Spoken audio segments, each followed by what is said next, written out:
was raised by a very severely mentally ill mother who was very abusive, physically and emotionally and verbally. But I think what affected me most was being locked in a closet much of my early childhood. And what that did, it was instill in me feelings of depression and anxiety and fear and feelings of hopelessness and futility, just all those kinds of negative emotions. So much so that by the time I was out of that house and on my own, I was out of the physical closet, but still in an emotional closet. And I tried everything to get free of it. I went into alcohol and drugs trying to drown that pain, and I went into occult practices and in Eastern religions trying to find a way to God, or to find a spirit realm that I thought I could, maybe find fulfillment and healing. And I didn't. And I tried all of those things, and unhealthy relationships that just had no future, weren't going anywhere, and were more destructive than anything else. And what happened was I really had come to the end of everything, because I tried all these things and nothing worked. And not only that, things were getting worse all the time. And so by the time I was 28 years old, I just felt like I couldn't live anymore. I was working in Hollywood as a singer and a dancer and an actress on all these TV shows, really basically working myself to death. And I became so depressed that I didn't want to wake up with the pain anymore. And I tried everything, nothing worked. And so I was planning my suicide.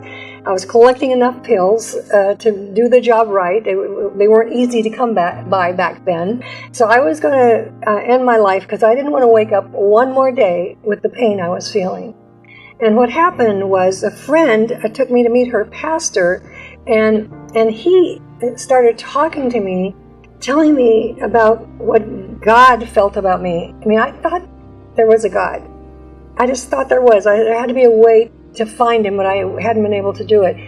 But she said, or the pastor said, God has a plan for your life, and you have a purpose. And if you receive Jesus, the Spirit of God will come into your heart and change you from the inside out and help you to fulfill your purpose.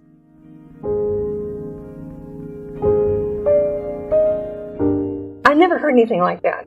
And I didn't even know what to think. But he gave me a book called, just the Gospel of John, and a little book to go home and read and then come back after I read it. And so I did with my friend. And I went home, read it, came back, and he says, well, what did you think about that book? And I said, I felt I was reading the truth when I read it.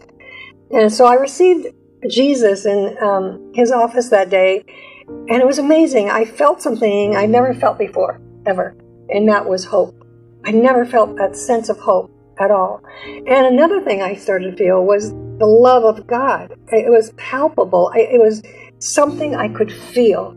And my life began to change. And I'm telling you, it was dramatic how it changed. From hopeless to hope, from nothing to something great happening in my life. I can't make that happen. I can't conjure that up. And we can't make greatness happen on our own. We need the greatness of God in us to make greatness happen through us. And I want you to know that.